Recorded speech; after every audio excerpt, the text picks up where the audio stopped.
Morning everyone, I am PL Narada, Assistant Professor, and today we will continue the third part of Lotus Eaters, a poem by Tennyson. Tennyson के द्वारा लिखी गई ये कविता lotus eaters. इसके दो part हमने पहले पढ़ लिए हैं, जिनमें बताया गया किस तरह से यूलिसस और उसके साथी एक द्वीप पे पहुंचते हैं और उस द्वीप पे लोटस के प्लांट को खाने के बाद उनकी हालत क्या हो जाती है। फिर वो सारे के सारे समूह में कहते हैं कि हम घर नहीं लौटेंगे, हम इसी द्वीप पे आनंद करेंगे। इसी क्रम में अब देखिए यहाँ पर लाइन नंबर 100 से लेकर 130 तक एक्सप्लेन किया है कैसे वो घर नहीं लौटने के पक्ष में तर्क देते हैं। How sweet it were, hearing the downward stream, with half-shut eyes ever to seem, falling asleep in a half dream. The poet says that Ulysses and his friends are meditating over the condition of the lotus eaters. यहाँ पर बताया गया है कि किस तरह से lotus eaters जो है वो उस धरती पे, उस द्वीप पे अपनी स्थिति को बेटर बता रहे हैं। How it were, how sweet it were, ये कितना अच्छा है, कितना मधुर है। हियरिंग द डाउनवर्ड स्ट्रीम, जैसे आपने पढ़ा होगा टूवर्ड, टूवर्ड मतलब की तरफ, इसी तरह से यहाँ पे है डाउनवर्ड, डाउनवर्ड मतलब नीचे की तरफ। स्ट्रीम जलधारा को, विद हाफ सट आइज, अध खुली आंखों से, हाफ सट मतलब आदि बंद, आइज आंखों से, एवर टू सीम हमेशा एक जैसा देखना, अध खुली पलकों से नीचे की ओर इस जलधारा को देखना कितना अच्छा है। अर्थात हम यहाँ पर पड़े हुए अपनी अधखुली आंखों से, बेहुसी की आंखों से, मदमस्त आंखों से इन झरनों को देखा करेंगे। फॉलिंग अस्लीप इन ए हाफ ड्रीम, फॉलिंग अस्लीप सोए रहेंगे, इन ए हाफ ड्रीम ऐसा लगेगा जैसा हम सपने देख रहे हों। हाफ ड्रीम आधा जागृतावस्था और आधी सुसुप्तावस्था। और फिर क्या होगा? To dream and dream like yonder amber light which will not leave the mere bush on the height. To dream and dream, यहां पर हम सपने देखते रहेंगे, सपने देखते रहेंगे। Like yonder amber light, जैसे हमारे सामने पीली रोशनी है। Yonder का मतलब होता है सामने, एम्बर लाइट पीली रोशनी, जैसे हमारे सामने पीली रोशनी गिर रही है सूरज की, और वह हमें which will not leave the Mayar Bush on the height, और यह पीली रोशनी इस मायर बुश को छोड़ करके ऊपर नहीं जा रही है। मायर बुश, बुश का मतलब होता है झाड़ी, मायर बुश एक तरह का वनस्पति होता है। जैसे सूर्य की रोशनी, और कैसी रोशनी? एम्बर लाइट, पीली रोशनी। सूर्य की पीली रोशनी मायर बुश को छोड़ करके ऊपर ऊंचाई की ओर नहीं जा रही है। ठीक उसी तरह से हम भी यहाँ पर इस जलधाराओं में पड़े रहेंगे, यहाँ पर इन जलधाराओं को देखते हुए आनंद लेंगे। To hear each other's whispers speech, eating the lotus day by day, to watch the crisping ripples on the beach. देखो कितने मदमस्त हो गए हैं वो। To hear each other's whisper speech, हम एक दूसरे की स्पीच को सुनेंगे, हम एक दूसरे की स्पीच को सुनेंगे। और कौन सी स्पीच? इसका एडजेक्टिव देखिए, विस्पर्ड, फुसफुसाहट जैसी, क्योंकि इससे पहले हमने पढ़ा था कि वहां पर जब कोई बोलता है तो उसकी आवाज़ ऐसे लगती है जैसे कब्र में से आवाज़ आ रही हो, जैसे कोई बुदबुदा रहा हो। तो वो सारे साथी क्या कर रहे हैं? To hear each other's whisper speech. हम यहाँ पर एक दूसरे की विस्पर्ड स्पीच को सुनेंगे। Eating the lotus day by day, और रोज लोटस खाएंगे। डे बाई डे, रोजाना। ईटिंग द लोटस, तो लोटस खाते हुए। To watch the crisping ripples on the beach, और फिर क्या करेंगे? देखते रहेंगे। To watch the crisping, crisping का मतलब घुमावदार, क्रिस्प का मतलब होता है घुंघराले। रिपल्स, घुंघराली जो लहरें हैं, रिपल्स जो घुंघराली घुमावदार जो लहरें हैं ऑन द बीच, उस समुद्र तट पे, उस समुद्र तट की जो घुमावदार लहरें हैं उनको हम देखते रहेंगे। रोज लोटस खाएंगे और रोज उन लहरों को हम देखते रहेंगे।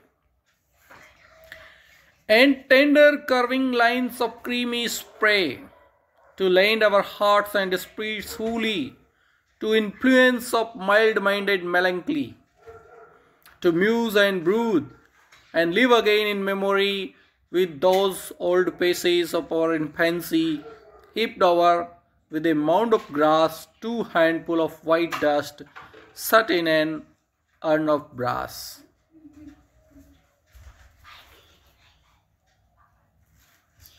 And tender curving line of creamy spray. देखिए, and tender curving line of creamy spray, cream colour की जो स्प्रे है, स्प्रे मतलब बौछार, यहाँ पर क्रीम कलर की जो स्प्रे किसको कहा है? आग के लिए कहा गया है। जो धूप है सूर्य की, उसके लिए कहा गया है। टेंडर यानी बहुत ही कोमल, क्योंकि वहां पर चुभने वाली धूप नहीं है। Tender curving line of creamy spray, वहां पर जो उभरी हुई, कर्व का मतलब उकेरी हुई जो लाइन है, क्रीमी स्प्रे यानी आग की, यानी धूप की, उसको हम देखते रहेंगे। To land our hearts and spirit wholly to the influence of mild minded melancholy, हमारे जो हृदय है वो हम पूरी तरह से दे देंगे। हमारा हृदय पूरी तरह से निछावर कर देंगे। किनके लिए? टू लैंड आवर हार्ट्स, हमारे जो हृदय हैं वो दे देंगे हम पूरी तरह से। एंड स्पिरिट, और हमारी आत्मा भी दे देंगे, यानी हमारा तन और मन हम लगा देंगे होली, पूरी तरह से। किसमें? To the influence of mild minded melancholy. Mild minded, बहुत ही कोमल माइंड वाले, मेलंकली उदास, टू इन्फ्लुएंस उनको प्रभावित करने में, बहुत ही उदास और कोमल हृदय वाले जो लोटस ईटर्स हैं, उन लोगों को प्रसन्न करने में हम पूरी तरह से हमारा हृदय और हमारी आत्मा न्यौछावर कर देंगे। To muse and brood and live again in memory, to muse and brood, चिंतन करेंगे। टू म्यूज एंड ब्रूड, इसका मतलब होता है चिंतन करना। हम चिंतन करते रहेंगे। And live again in memory, और फिर से हम यादों के सहारे रहेंगे। कौन सी यादों के सहारे रहने की बात कर रहे हैं? With those old faces of our infancy, old faces, वो पुरानी यादें, वो पुराने चेहरे, ऑफ आवर इन्फेंसी, हमारी शैशवावस्था के। इन्फेंसी का मतलब होता है शैशवावस्था। हम फिर से हमारी शैशवावस्था के बारे में चिंतन करेंगे।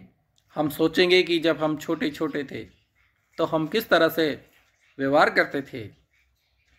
Heaped over with A mound of grass, किस तरह से हम घास के ढेर के ऊपर उछल कूद किया करते थे। हीप्ड का मतलब ढेर, over the mound of grass, mound का मतलब होता है ढेर, और हीप का मतलब होता है कूदना। हीप का मतलब ढेर होता है और हीप का मतलब कूदना होता है। जब हीप का मतलब नाउन के रूप में होता है तो ढेर, और हीप जब वर्ब के रूप में होता है तो उसका मतलब होता है कूदना। Heaped over with A mound of grass, हम घास के ढेर के ऊपर कूदा करते थे। 2 हैंडफुल्स ऑफ वाइट डस्ट, और हमारी दोनों जो मुट्ठियां होती थी, हैंडफुल्स ऑफ वाइट डस्ट, वो सफेद मिट्टी से भरी हुई होती थी। Shut in an urn of brass, और वो मिट्टी फिर एक दिन ब्रास में चली जाएगी, अर्न ऑफ ब्रास, अस्थि कलश में चली जाएगी। देखो कवि यहाँ पे क्या कर रहा है, 2 handful of white dust shut in an urn of brass. जब हम बचपन में थे तो हमारी दोनों मुट्ठियों में मिट्टी हुआ करती थी, white dust shut in an urn of brass, और यही वाइट मिट्टी एक दिन अर्न में चली जाएगी। अर्न का मतलब होता है अस्थि कलश, ब्रास धातु होती है पीतल, अर्न ऑफ ब्रास यानी पीतल के कलश में चली जाएगी। कवि यो कराए कि जब हम मर जाएंगे तो हमारी हड्डियां अस्थि कलश अर्न में चली जाएगी। इसीलिए कह रहा है कि हम यहीं पे रहेंगे, यहाँ की आबो हवा हमें अच्छी लगी, यहीं पे हम अपने बचपन की यादों को याद करते रहेंगे, हम घर नहीं लौटेंगे। नेक्स्ट स्टेंजा में देखिए, dear is the memory of our wedded life. हमारी शादीशुदा जीवन कितना अच्छा था। Dear is the memory, dear is the memory of our wedded lives. हमारा शादीशुदा जीवन कितना अच्छा था। वेडेड लाइव्स मतलब शादीशुदा जीवन। And dear the last embrace of our wives, और वो लास्ट एम्ब्रास भी कितना अच्छा था ऑफ आवर वाइव्स, हमारी पत्नियों का।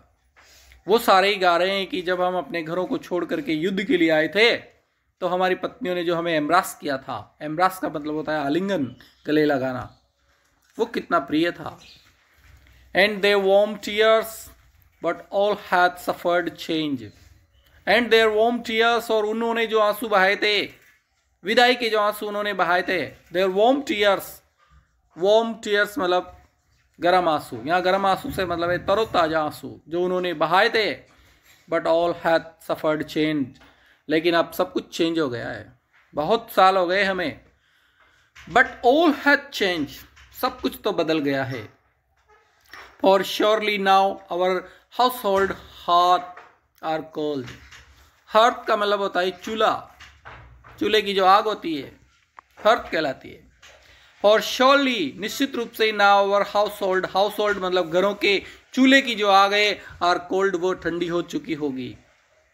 अब हमारे घरों के चूल्हे की आग ठंडी हो चुकी होगी, क्योंकि हमें बहुत दिन हो गए हमारे घर लौटे हुए।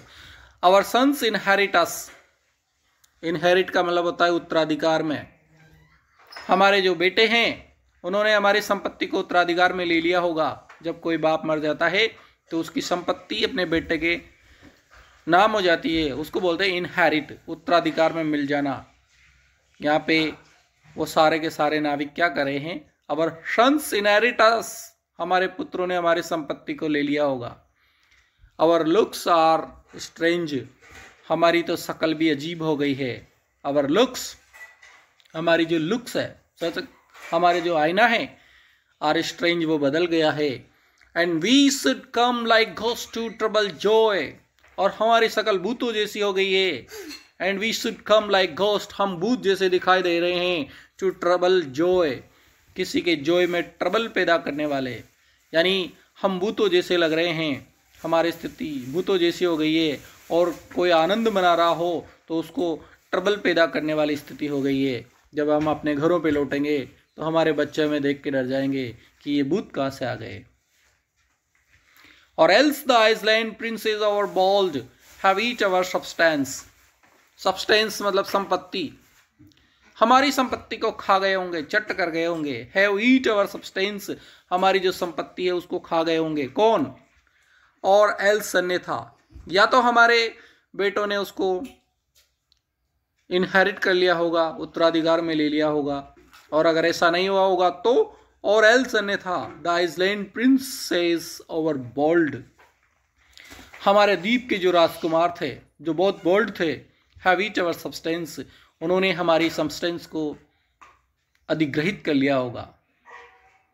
कॉन्फिस्केट शब्द आता है, कॉन्फिस्केट का मतलब होता है राज्याधिग्रहित कर लेना। हो सकता है हमारे देश के जो राजा हैं जो बोल्ड थे उन्होंने हमारी संपत्ति को अधिग्रहित कर लिया हो। एंड द मिन्स्ट्रल सिंग, और जो मिन्स्ट्रल है वो गाते होंगे। मिन्स्ट्रल्स राग दरबारी, राजाओं के दरबार में जो गायक होते हैं उनको बोलते हैं मिन्स्ट्रल्स, सिंग्स, वो गाते होंगे before them of 10 years war in Troy, Troy के युद्ध के बारे में जो कि 10 साल पहले लड़ा गया था।